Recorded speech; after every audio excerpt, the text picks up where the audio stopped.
Hi hello welcome to Rudra news. నేను సౌందర్య.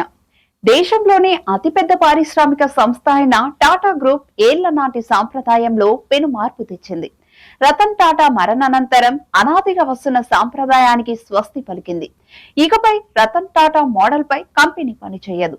Tata group మాజీ chairman Ratan Tata వ్యాపార నమూనాలకు భిన్నంగా ఇప్పుడు తన వ్యాపార పద్ధతుల్లో పెను మార్పు తీసుకురాబోతోంది.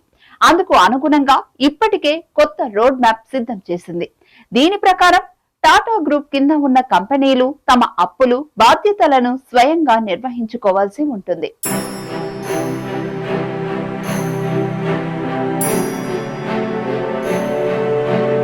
ఒక నివేదిక ప్రకారం Tata Sons group, Tata digital, Tata electronics, air India వంటి కొత్త కంపెనీలను స్వతంత్రంగా నిర్వహించుకోవాలని టాటా గ్రూప్ కోరింది.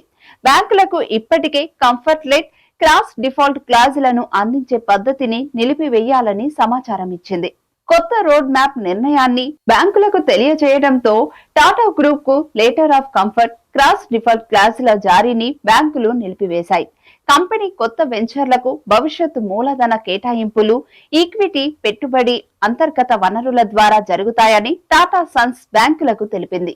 అంటే కంపెనీలోని ఒక్కో కేటగిరీలో ఉన్న ప్రముఖ లిస్టెడ్ కంపెనీని మాత్రం హోల్డింగ్ ఎంటిటీగా వ్యవహరిస్తుందని టాటా సన్స్ బ్యాంకులకు స్పష్టం చేసింది.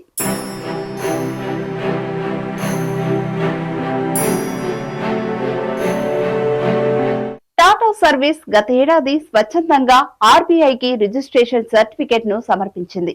అన్లిస్టెడ్ గా ఉండడానికి కంపెనీ 20,000 కోట్లకు పైగా రుణాన్ని చెల్లించింది. కొత్త వ్యాపారానికి ప్రధానంగా టాటా కన్సల్టెన్సీ సర్వీసెస్ నుంచి నిధులు అందుతాయని విశ్వసిస్తున్నారు.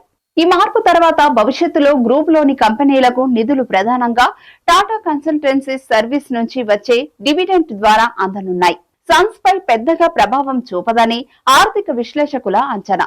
ఎందుకంటే Tata steel, Tata Motors, Tata power, Tata consumer వంటి లిస్టెడ్ కంపెనీలు తమ క్యాపిటల్లో స్వంతంగానే నిర్వహిస్తున్నాయి. అయితే టాటా సన్స్ గణనీయమైన వాటాను కలిగి ఉన్న హోల్డింగ్ కంపెనీలను ఈ చర్య ప్రభావితం చేయవచ్చు.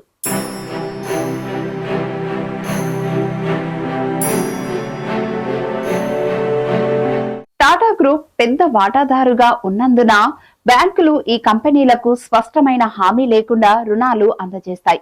గ్రూప్ కింద ఉన్న ప్రముఖ అనుబంధ సంస్థలు అంతర్గత ఈక్విటీ వనరులపై దృష్టి సారిస్తే భవిష్యత్తులో ఆర్థిక స్థిరత్వాన్ని పెంపొందించుకోవచ్చుననే లక్ష్యంతో టాటా గ్రూప్స్ ఈ నిర్ణయం తీసుకున్నట్లు తెలుస్తోంది. ఇలాంటి మరిన్ని అప్డేట్స్ కోసం please do subscribe Rudra news.